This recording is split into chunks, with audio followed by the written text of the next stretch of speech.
पूछता है कि किस भारतीय राज्य की समुद्री तटरेखा सबसे लंबी है, आप गुजरात बताएंगे।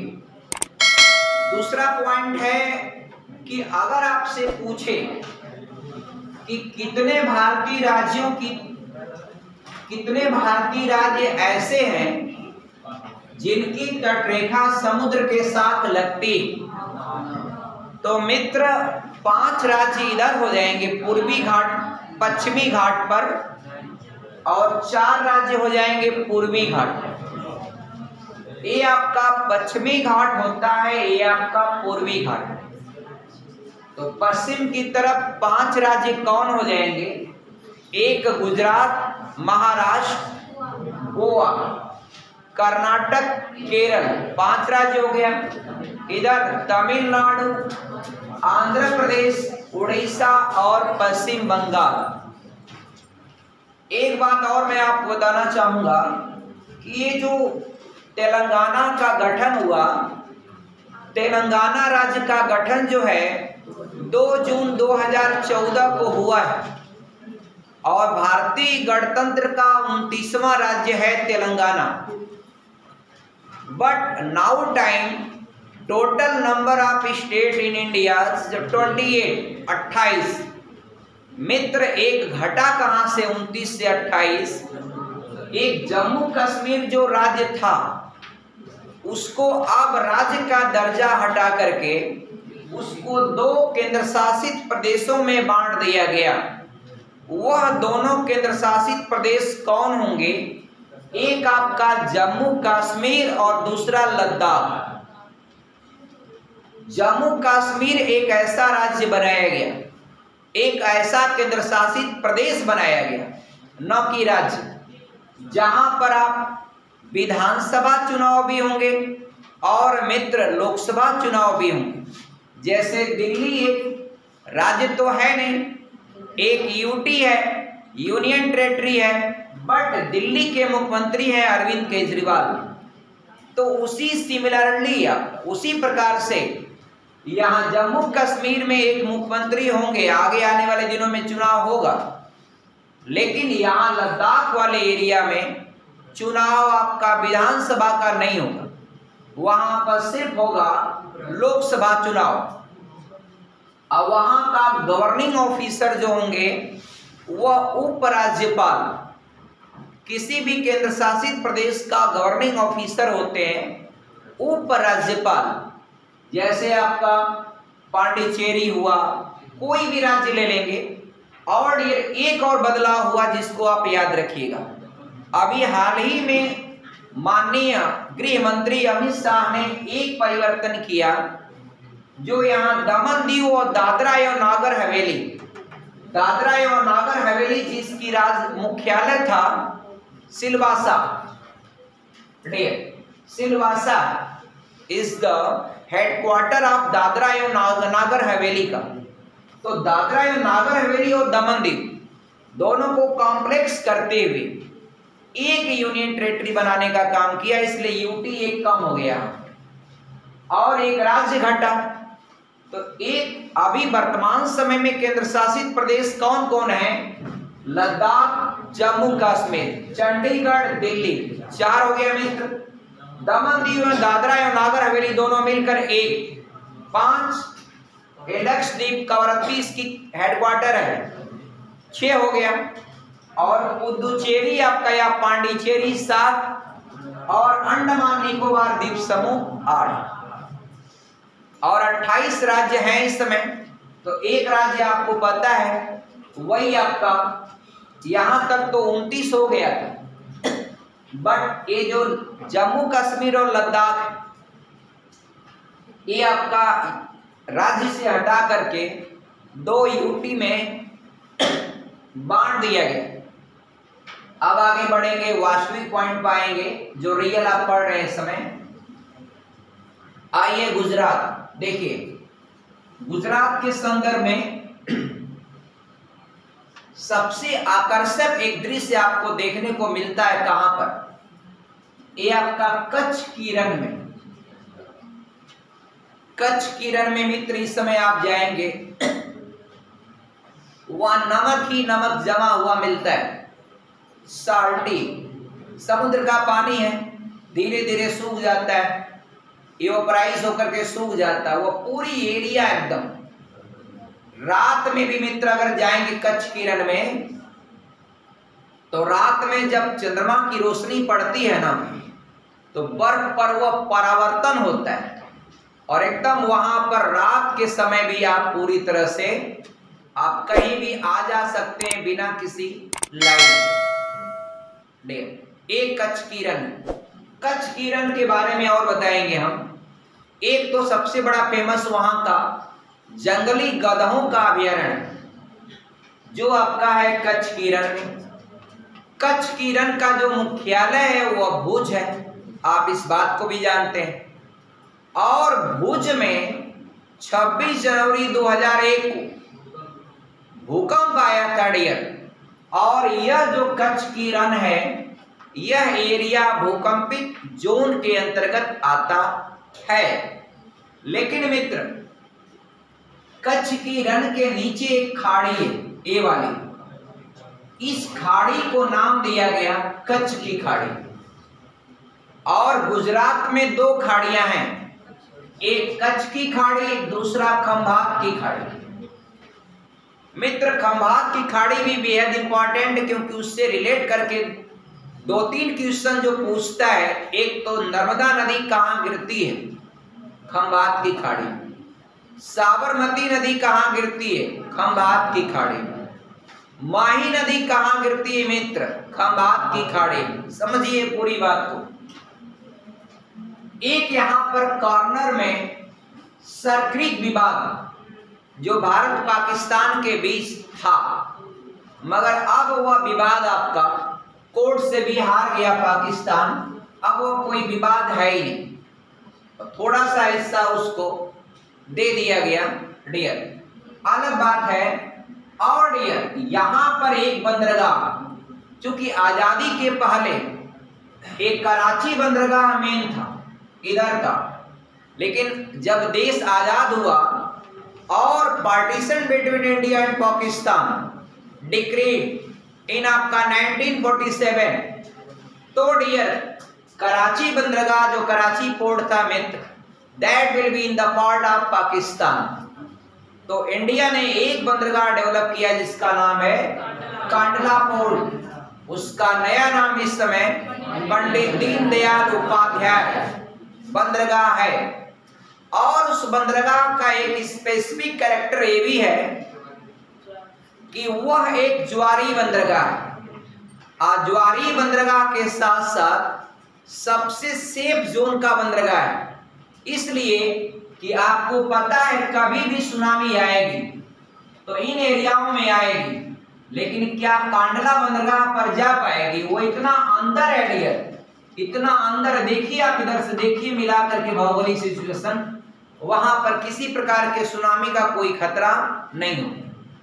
और इस समय सबसे ज्यादा आपका काफी गुजरात का सामान जो है, क्योंकि ये एरिया आपको पता है, ये एरिया FTJ या SEZ स्पेशल इकोनॉमिक जोन या फ्री ट्रेड जोन के अंतर्गत आता है। इन एरियाओं में मित्र कोई भी कंपनी अगर अपना कोई भी उत्पादन करती तो they should not require to pay any taxes. वह बस एक शर्त होती है सरकार की, अपना प्रोडक्ट विदेश को बेचेगी और विदेश से सरकार को टैक्स मिलता है। और यहाँ पर कांडला बंदरगाह है, यहाँ से सारा सामान अपना बना करके बेच। एक बार की बात है, एक पश्चिम बंगाल में डियर नैनो ने अपना प्लांट लगाया था। टाटा की कंपनी है नैनो, टाटा कंपनी है, उसका एक प्रोडक्ट था नैनो। टाटा कंपनी का एक स्मॉल प्रोडक्ट था, एक स्मॉल कार बनाया टाटा ने, नैनो कार। सिंगूर पड़ता है, एक स्थान पड़ता है पश्चिम बंगाल में, वहां पर अपना टाटा ने पूरा प्लांट तैयार कर लिया। कार बस बनना, उत्पादन शुरू हो गया। सारा कुछ करने के बाद वहां की मुख्यमंत्री उस समय थे नहीं, उस समय नेता थी ममता बनर्जी। उन्होंने इतना बड़ा उसके लिए आंदोलन खड़ा किया कि उस कंपनी को वहां से भगा के छोड़ा। अब क्या फायदा हुआ? कंपनी वहां रहती तो वहां के लोगों को रोजगार मिलता। तमाम लोग आपका क्या, पश्चिम बंगाल में कंपनी होती, रोजगार वहां पर पश्चिम बंगाल के लोगों को मिलता। वहां पर कोई आपका कंपनी के बाहर मूंगफली, नमकीन, समोसा, टिकिया, घाटी बेचता, वह क्या यूपी बिहार से जाता, वो पश्चिम बंगाल के ही लोग जाते। वहां से जो सामान अनलोड होके आता, ट्रक जाता, वहां से नैनो कार लोड करके लेके आने में तो रास्ते में ढाबे पर नाश्ता करता। वो सब इनकम पश्चिम बंगाल का होता ना डियर। लेकिन उन्होंने इस बात को, विकास को समझा नहीं।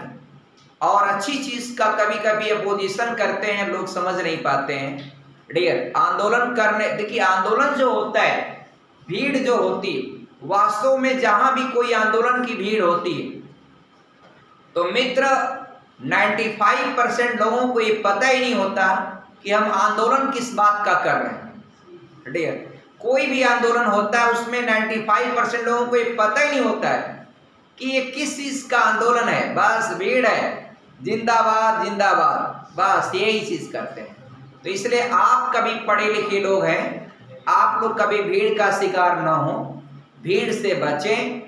आप अपने नैतिक मूल्यों का हमेशा इस्तेमाल करें, हर बात को समझें। कोई भी ऐसा नहीं जहां क्राउड है वहां पर आप भी, बस आप भी वहां तुरंत आपका जिंदाबाद, ऐसे नहीं होना चाहिए। पढ़े लिखे होने का मतलब हर चीज को समझें।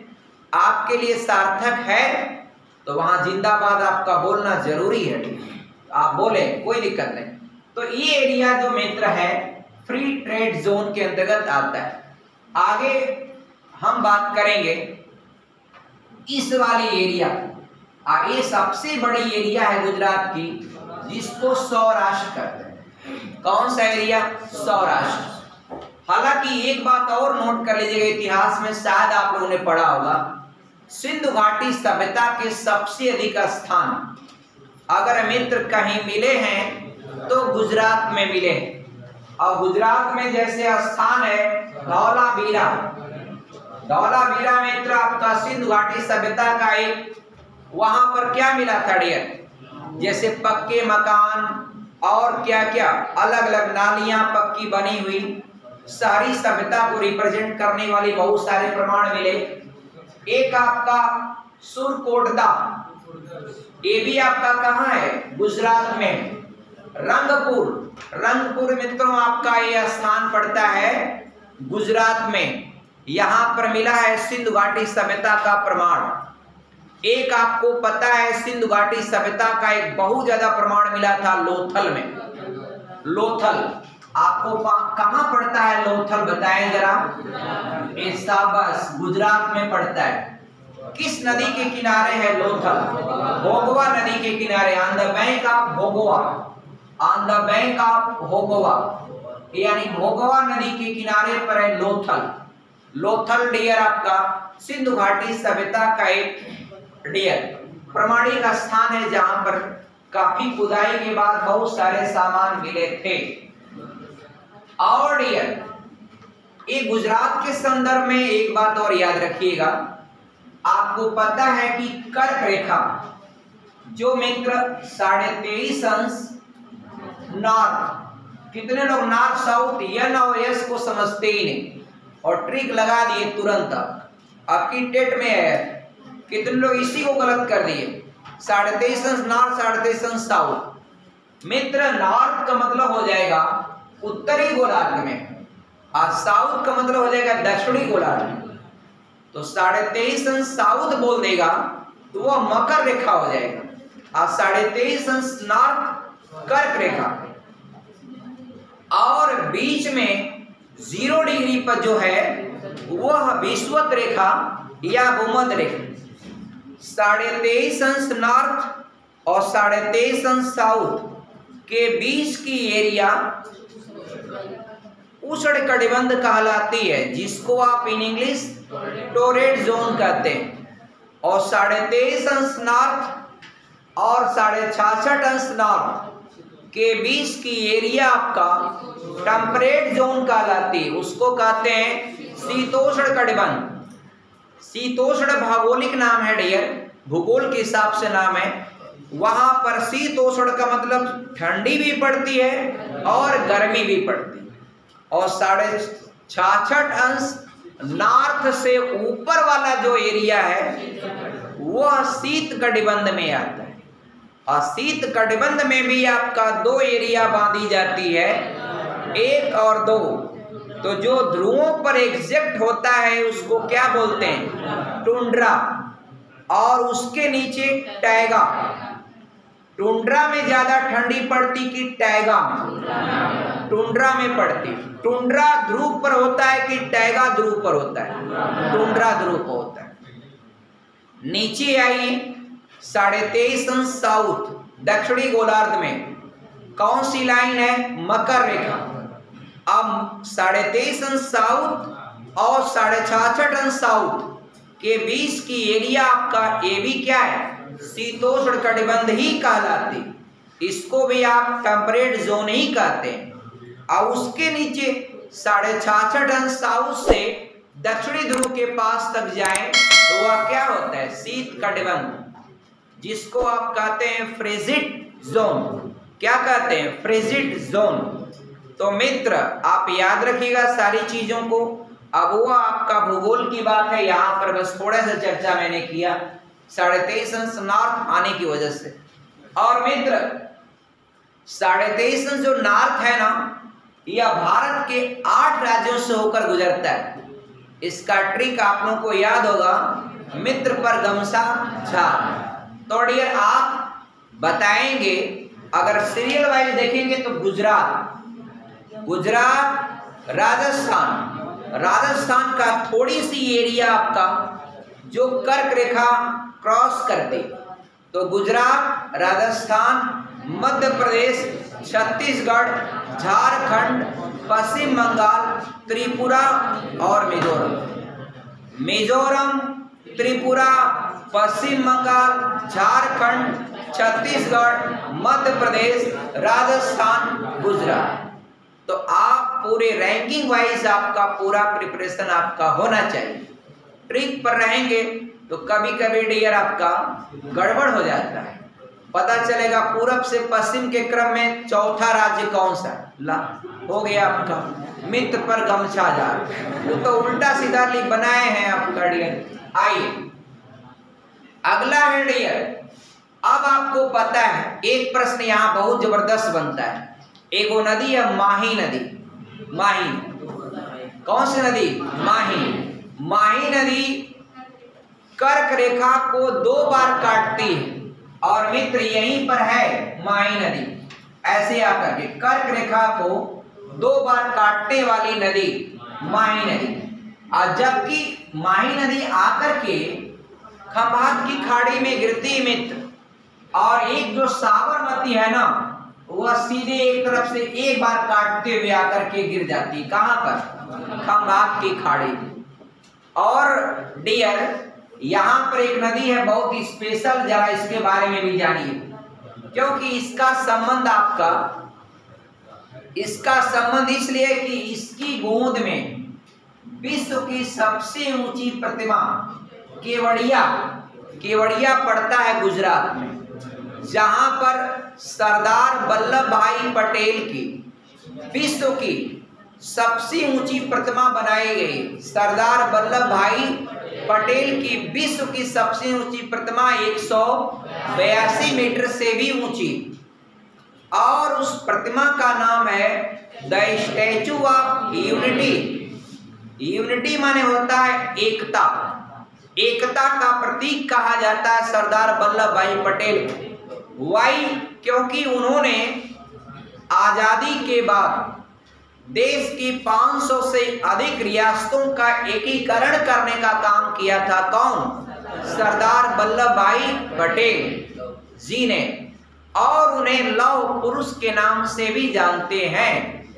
और मित्र एक क्वेश्चन और याद रखिएगा, सरदार वल्लभ भाई पटेल का नाम के आगे सरदार की उपाधि बारदौली की महिलाओं ने दिया था। और सरदार मीन्स क्या होता है? अपने ग्रुप का नेता होता है। जो अपने ग्रुप का नेता है, जैसे मल्लाहों का जो नेता होगा तो उसको क्या बोलेंगे आपका? हाँ, फला सरदार। इसमें कौन नेता है? ठीक है, आइए आगे बढ़ते। अब राजभरों का जो नेता होगा तो अलग अलग है डियर, अलग अलग लोगों का अलग अलग मानना होता है। आगे बढ़ते हैं डियर, तो आप जरा समझिएगा मेरी बात। सरदार माने होता है अपने ग्रुप का लीडर। कभी कभी डियर, तो ये देखिए आप, सरदार की उपाधि बारदौली की महिलाओं ने दिया। बारदौली की महिलाओं ने सरदार वल्लभ भाई पटेल को सरदार की उपाधि दिया था। आगे बढ़ते हैं, तो केवड़िया में उनका विश्व की ऊंची प्रतिमा एकदम नर्मदा नदी की गोद में, वो बहुत ऊंची प्रतिमा बनाई गई। आप जाइए कभी उसको घूमिए, वैसे न जा पाने की स्थिति में ऑन यूट्यूब आपका आप उसको देख सकते हैं डियर। आगे बढ़ते हैं, तो एक प्रश्न और आता है कि पश्चिम की ओर बहने वाली नदी कौन सी? तो आप बता दीजिए नर्मदा को। और भ्रंश घाटी या रिफ्ट वैली से बहने वाली नदी, तो आप बताएंगे क्या? नर्मदा को। और नर्मदा नदी जिन दो पहाड़ों के बीच में बहती है, एक तरफ है विंध्याचल और दूसरे तरफ है सतपुड़ा। कोई कह रहा अरावली, बताइए मित्र। विंध्याचल पर्वत पूरे एमपी से लेकर के यूपी होते हुए अब बिहार तक फैला हुआ है। बिहार में कैमूर की पहाड़ियां, वो सब आपका विंध्याचल का हिस्सा है। यहाँ तक कि गया, बोध गया, वो सारा कुछ हल्का फुल्का एरिया जो है विस्तार है किसका? विंध्याचल का। और विंध्याचल और सतपुड़ा के बीच में ये नदी बहती है, कौन? नर्मदा। अब ये नदी बहने के कारण दो पहाड़ों के बीच में, इसीलिए इसको रिफ्ट वैली या भ्रंश घाटी से होकर बहने वाली नदी नर्मदा को कहा जाता है। आगे बढ़े, बड़ी नदियों का जब स्पेशल बताएंगे तो बता देंगे कभी। एक बात और जानिएगा, यहाँ पर एक बहुत प्रसिद्ध जो है ये शेर का, एशियाटिक बब्बर शेर डियर। एशियाटिक बब्बर शेर आप देखेंगे, जो उसका हेड जो होता है एकदम बहुत भड़कीला हो, लेकिन ये बैक पोर्शन उसका एकदम कुकुर जैसा होता है, एकदम पतला होता है। आगे का तो देखेंगे एकदम पूरा एकदम खतरनाक लगता है, और पीछे का एकदम ढेर पतला हो जाता है। आज जो टाइगर है ना डियर, उसकी पूरी बॉडी एकदम एक समान होती है। टाइगर और शेर में मित्र एक अंतर है। ये जो टाइगर है ना, वह मान लीजिए किसी जानवर का पीछा कर रहा है, और पीछा कर रहा है वो जानवर का, तब तक पास में उसको बकरी दिख गई तो बकरी की ओर मुड़ जाएगा। लेकिन शेर अगर 1 किलोमीटर दूर अगर किसी जानवर का निशाना बनाया है और उसके पास में अगर 10 मीटर दूर भी बकरी है, तो बकरी को टारगेट नहीं करता, वह टारगेट करता है किसको? डियर। 1 किलोमीटर दूर जो जानवर जिसको उसने निशाना बनाया, इसलिए आपका जंगल का राजा शेर होता है। तो टारगेट उसका एकदम एग्जैक्ट होता है। आगे बढ़ते हैं डियर। आगे यहाँ पर जो गिरि राष्ट्रीय उद्यान है, कई बार पूछा गया टेट में, गिरि राष्ट्रीय उद्यान एशियाटिक बब्बर शेर के लिए प्रसिद्ध है। कहां पर है? गुजरात में। और इस एरिया का नाम आपका सौराष्ट्र दिया गया, बट यहां पर है और मित्र ये जानते हैं जूनागढ़ गुजरात। लड़के सही बता रहे हैं, सचिन यादव डियर। देखिए ये यहां पर एक आपका गिरि पर्वत भी है मित्र। यहां पर एक पर्वत है, उसका नाम क्या है? गिरि पर्वत। यहाँ पर सौराष्ट्र वाली एरिया में एक पर्वत है गिरि पर्वत, और उसी के पास ही है कौन? जूनागढ़ गुजरात की एरिया में आपका है गिरि राष्ट्रीय उद्यान। वो पूछता है किसके लिए फेमस है? एशियाटिक बब्बर शेर का निवास स्थान। और अब तो यूपी के इटावा जिले में लायन सफारी कोई दुधवा कह रहा है। इटावा में दुधवा नहीं बाबू, दुधवा लखीमपुर खीरी में है। तो इटावा जो है वहां पर लायन सफारी ये 2010 के एग्जाम में पूछा गया था, पुलिस एग्जाम में पूछा गया था। पेपर उठा के देखिएगा, मुझे आज भी याद है। और जो पुलिस बने हैं 51-52 हमारे यहाँ से 2010 में, उनको नहीं याद होगा कि ये प्रश्न पूछा गया था। पूछिएगा किसी के भाई बहन हो तो पूछिएगा कि क्वेश्चन आया था, तब नहीं उनको याद होगा। मुझे याद भी याद है कि ये क्वेश्चन पूछा गया था लायन सफारी 2010 में। डियर आगे बढ़ते हैं। तो यहाँ पर डियर, यहाँ पर क्या है, ये आपका गिरि राष्ट्रीय उद्यान और एक गिरि पर्वत। तो इन दोनों चीजों को आप याद रखिएगा। और आगे बढ़ते हैं डियर, एक और स्थान डियर, जरा यहाँ पर जो कॉर्नर पॉइंट है इसका, यहाँ पर द्वारका, द्वारका, द्वारका के जो द्वारका का जो राज सिंहासन जो संभाला था, वह किसने संभाला था? भगवान श्री कृष्ण ने संभाला था। भगवान श्री कृष्ण के लिए 3 शहरें फेमस है। मथुरा में उनका जन्म हुआ था, और डियर द्वारका के राजा बने या वहां के साम्राज्य को संभाला। और तीसरी और अंतिम भूमिका उनकी मिली थी डियर, कहां से? कुरुक्षेत्र से। कुरुक्षेत्र में जो उन्होंने गीता का उपदेश दिया मित्र, उसका तो डियर बहुत अच्छी भूमिका रही उनकी डियर। कहां पर? कुरुक्षेत्र। आगे डियर बढ़िएगा, आगे बढ़ेंगे। एक स्थान देखिए, लोथल तो एकदम कॉर्नर पर ही है डियर, यहीं पर सौराष्ट्र वाली एरिया में। आप अपने मैप में देखिए लोथल मिला डियर। लोथल के बगल में एक नमक अनुसंधान केंद्र, भावनगर गुजरात। याद रखिएगा, भावनगर गुजरात, यहां पर मित्र है नमक अनुसंधान केंद्र। क्या है? नमक अनुसंधान केंद्र। आपको पता है कोई भी झील, कोई भी पोखरा, अब पोखरे में उसका पानी साल्टी क्यों लगता है? तो साल्टी इसलिए लगता है कि उसमें अब चूंकि बीच में है, तो चारों तरफ से जब भी बरसात होगा तो सारा जो नमक है धरातल का, वो सब आपका धुल करके आकर के उस पोखरे में चला जाता है। आफ्टर दैट उसका पानी क्या हो जाता है? खारा या नमकीन। जैसे राजस्थान में एक सांबर झील है, और सांबर झील जहां है उसी से थोड़ी दूर पर मकराना है, जहां के बेदाग पत्थर पूरे विश्व में प्रसिद्ध है। बेदाग पत्थर का भारत की पहली निर्माण इकाई है एतमादुद्दौला का मकबरा, नूरजहां के बाबूजी का डियर। और शाहजहां के पत्नी का जो मकबरा है, कौन? ताजमहल, मुमताज का, मुमताज बेगम का, उसमें भी वही मकराना के मार्बल का इस्तेमाल किया गया है। आगे बढ़िएगा डियर, भावनगर आपका मिला ना मैप में, नोट कर लीजिएगा।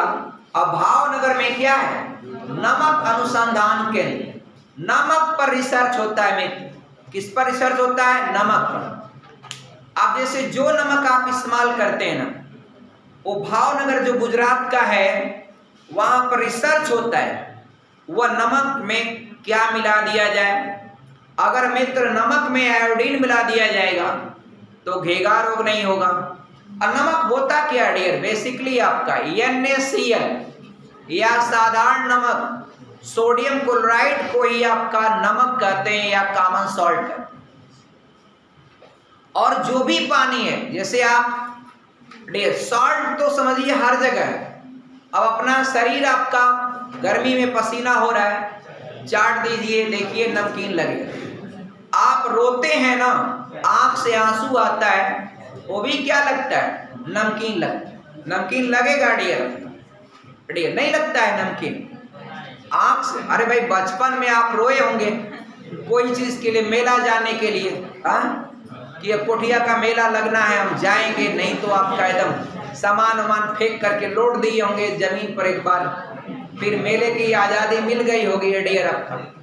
तो डियर आप देखिए कोई भी चीज है डियर, किसी भी, यहाँ तक के डियर जो पसीना निकलता है उसमें भी आपका नमक होता है। नमक हर जगह मिलता है। अब बरसात होता है तो आपका पूरा नमक धुआ करके, और डियर कोई भैंस है उसका नमक धुआ करके नदी नाला होते हुए कहाँ चला जाता है, नदी होते हुए, हाँ डियर, तालाब झीलों में चला जाता है, और वहां से फिर उसको योपराइज करके और बनाया जाता है क्या, हाँ डियर, शुद्ध नमक किसका, पतंजलि। आगे बढ़े डियर, अगला कंटेंट। तो भावनगर मित्रों याद रखिएगा, नमक अनुसंधान केंद्र कहाँ है, भावनगर। एक क्वेश्चन और बड़ा फेमस है इसका, भावनगर में एक स्थान है अलंग। अलंग एक कहाँ पड़ता है, भावनगर। देखिए मिला भावनगर में, मैप आपका स्पेशल होगा तो देखिएगा, उसमें स्पेशल राज्य का देखेंगे। अलंग मिला डियर मित्र, जान लीजिएगा पूरे भारत में सबसे बड़ा पोत भंजन है। पोत भंजन माने होता है बड़े बड़े समुद्री जहाजों को वहां ले जा करके तोड़ते, मतलब कोई जहाज जैसे बड़ा पानी का जहाज है, वह जब चलते चलते काफी पुराना हो जाएगा तो ले जा करके कहा, भावनगर गुजरात के पास अलंग में उसको तोड़ दिया जाता है। आप तोड़ते हैं तो उससे बहुत सारा सामान निकलता है। वहां पर सुंदर सुंदर जो है कप प्लेट मिलेगा आपका। पानी के जहाज समझिए एक प्रकार का 5 स्टार होटल होता है, वहां पैसे से कप प्लेट मिलेंगे, सीबीएसई बोर्ड वाला डियर, समझ रहे हैं ना, आपका कितना एकदम नया नया मिलता है। उसको बाजार में फिर क्या करते हैं, जहाज को जब तोड़ा जाता है अलंग से, अलंग में तोड़ा जाता है जहाज को, तो उसके हर पार्ट को सेकेंड हैंड के तौर पर बेच दिया जाता है। आपको पता है बजाज की एक गाड़ी आई थी, हाँ, तो वह उस जहाज को तोड़ करके जो लोहा प्राप्त किया गया था उससे बनाया गया था। तो मित्र जहाज जब टूटेगा ना तो उसमें मोटर निकलेगा, बड़े बड़े सोफा निकलेंगे, क्या क्या सामान, वायर कितना निकलता, बहुत सारा सामान निकल करके फिर उसको अलग अलग क्षेत्रों में चला जाता है। तो भारत में आपका अलंग जो फेमस है वह हालांकि भावनगर डिस्ट्रिक्ट के अंतर्गत आता है। तो वहां पर पोत भंजन यानी समुद्री जहाजों को तोड़ने का काम किया जाता है। कहां पर, अलंग में। Alang is located in Bhavnagar Gujarat. कोई कंफ्यूजन, आगे बढ़िए। अगला कंटेंट देखिएगा, उसके बगल में आप एक शहर पाएंगे, इस बगल खंभात की खाड़ी के इस बगल सूरत, एकदम समुद्र के किनारे सूरत मिला डियर। अब सूरत का अपना बड़ा फेमस डियर, सूरत यहाँ मिलेगा, यहाँ यही देखिए खंभात की खाड़ी में इस साइड यहाँ मिलेगा आपका सूरत। सूरत क्यों फेमस है, साड़ी उद्योग के लिए फेमस। अब डियर आपको पता है इंग्लैंड की एक शहर है मैनचेस्टर, तो मैनचेस्टर जो है सूती वस्त्र उद्योग के लिए फेमस है। लेकिन मैनचेस्टर आपका भारत का कोई भी शहर उस तरह के व्यापार में या उस तरह के उद्योगों में अगर बहुत आगे होगा तो उसको बोल दिया जाता है कि भारत का मैनचेस्टर। तो सूरत को नहीं कहते मैनचेस्टर, अहमदाबाद को भारत का मैनचेस्टर कहते हैं। अगर डियर उत्तर भारत का मैनचेस्टर की बात करेंगे तो कानपुर हो जाता है मित्र। कौन सा, कानपुर को। और अगर एशिया का मैनचेस्टर अगर आप कहेंगे, एशिया का संघाई चाइना की शहर संघाई सूती वस्त्र उद्योग के लिए क्या है, फेमस। मित्र भारत में अगर प्रश्न आता है इकोनॉमिक्स का कि भारत में सबसे अधिक रोजगार कौन सा उद्योग प्रदान करता है? तो वस्त्र उद्योग प्रदान करता है। यानी सूती वस्त्र उद्योग जो है भारत में सबसे ज्यादा रोजगार प्रदान किया। किसी भी चट्टी चौराहे पर आप जाएंगे तो चट दुकान आपका कपड़े की मिल जाएगी, नहीं कुछ तो ठेला पर कोई लगाकर कपड़ा बेच रहा है, तो लोग रोजगार पाए हैं। लेकिन यह रोजगार क्या ऑर्गेनाइज सेक्टर का होता है या अनऑर्गेनाइज होता है? तो अब मैं इसका वीडियो एक बना के इकोनॉमिक्स में डाला हूं, आप देखिएगा। ये आपका वस्त्र उद्योग जो है, ये आपका डियर कॉमनली देखा जाए तो यह असंगठित क्षेत्र का व्यापार होता है। अब आपका कपड़े की दुकान है, जब मन किया तब शटर उठा दिया और जब मन किया शटर गिरा दिया, चल दिया आपका कहीं भी रैली में, कहीं भी जाते हैं आप लोग, जिंदाबाद डियर। तो ये काम डियर देखिए, अगर हम सेक्टर कभी बताएंगे आपको दोबारा इकोनॉमिक्स का, तो मैं बता दूंगा, हर चीज आपको क्लियर हो जाएगा। ये असंगठित और संगठित क्षेत्र क्या होता है? तो संगठित वह क्षेत्र होता है जहां पर हर व्यक्ति की ड्यूटी क्या होती है? फिक्स होती है। क्या एक ट्रेन चलाने वाला लोको पायलट, आज उसकी ड्यूटी है ट्रेन लेके जाना है, वो कहेगा आज नहीं, आपका चलिए आज सो लेते हैं, कल लेके जाएंगे 2 घंटा बाद, तो चलेगा? नहीं, सस्पेंड हो जाएगा। अगर डियर तो इसलिए जो सरकारी या ऐसे जैसे रेलवे है, वह क्या संगठित क्षेत्र में आ जाता है मित्र, ऑर्गेनाइज सेक्टर में आ जाता है। और भारत में इकोनॉमिक्स का एक क्वेश्चन है, सबसे अधिक रोजगार अगर संगठित क्षेत्र का कोई दिया है तो आपका भारतीय रेलवे ने दिया है। सबसे बड़ा, सबसे ज्यादा अगर रोजगार प्रदान करता भारत में ऑर्गेनाइज सेक्टर का तो रेलवे, और अनऑर्गेनाइज सेक्टर का सबसे अधिक रोजगार दिया है तो वह कपड़ा उद्योग, वस्त्र उद्योग दिया है। ये दोनों प्रश्न इकोनॉमिक्स के हैं, याद रखिएगा। आगे हम सेक्टर बताएंगे तो बता देंगे। अगला डियर पढ़ते हैं, सूरत क्यों फेमस है? कौन बताएगा? हाँ डियर आप बताइए, विशाल राव, सूरत क्यों फेमस है? हाँ डियर साड़ियों के लिए। वहां का एक रिंग रोड है, कभी आप लोगों की शादी तय होगी, साड़ी वहीं से जाके लीजिएगा डियर। सूरत में जाएंगे डियर ना, एक रिंग रोड है, आपको विश्वास नहीं पड़ेगा, वहां आपका 100 रुपए में ऐसी सी साड़ियां मिल जाएंगी जो यहां पर आप 1,500 हजार रुपए का नहीं पा पाएंगे। ये वहां पर साड़ी का इतना बढ़िया व्यापार, और वहां से व्यापारी लाते हैं, यहाँ पर खूब बेचते हैं, सूरत से साड़ियां लाते हैं। अब डियर आप लोग यहाँ जो साड़ी का खरीदारी अगर अपने शादी विवाह में करेंगे 1,50,000 में, वो वहां पर 20,000 में हो जाएगी, और बाकी अपना घूम फिर करके आपका होटल में खा पी करके ढाबा उबा में हर जगह चले आएंगे आप आराम से। तो सूरत आपका वस्त्र उद्योग के लिए क्या है? फेमस। आगे का देखिए डियर, अगला कंटेंट, अगला कंटेंट डियर, इसके अलावा डियर एक स्थान पड़ेगा डियर, एक स्थान आपको मिलेगा ऊपर एक स्थान देखिएगा, अहमदाबाद। अहमदाबाद तो आपको पता है वस्त्र उद्योग के लिए हमने बता ही दिया।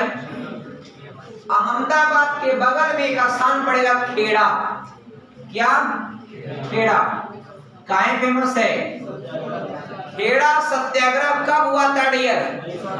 कौन बताएगा? 1918 में महात्मा गांधी जी ने किया था। कौन सा सत्याग्रह? खेड़ा सत्याग्रह। आपको याद होना चाहिए डियर, 1918 में गांधी जी ने खेड़ा सत्याग्रह किया था। और उसके थोड़ा सा बगल में आप बढ़ेंगे ऊपर, अहमदाबाद के ऊपर। ये अहमदाबाद मित्रों किस नदी के किनारे है? याद रखिएगा, साबर नदी के किनारे है अहमदाबाद।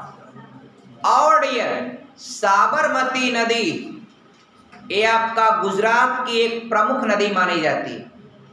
और डियर एक पोयम आपने पढ़ा होगा, साबरमती के संत तूने कर दिया कमाल। तो साबरमती का संत कहा जाता है मित्रों, गांधी जी को कहा जाता है। महात्मा गांधी जी को साबरमती का संत कहा जाता है। और आपको पता होना चाहिए डियर, अहमदाबाद में गांधी जी का जो आश्रम है, कौन सा आश्रम? हाँ, साबरमती आश्रम। मित्र जहां पर डोनाल्ड ट्रंप गए थे, जहां पर आप भी जाएंगे तो वहां पर गांधी जी के 3 बंदर मिलेंगे, एक मुंह बंद किया हुआ, एक कान बंद किया हुआ, एक आंख बंद किया। उसके बगल में आप भी अपना फोटो खिंचवा के आइएगा। वहां पर गांधी जी का आज भी चरखा है, चरखा है जिस चरखे को गांधी जी चलाते थे। तो गांधी जी का एक सादा जीवन, और गांधी जी को और द नम्न फकीर कहा था किसने? आपका आगे बढ़िए, अगला कंटेंट देखिएगा। और उसके ऊपर जाएंगे तो गांधीनगर। मित्र Gandhinagar is the capital of Gujarat. Gandhinagar is the capital of Gujarat. तो आई होप दैट जय हिंद, इंटरवल।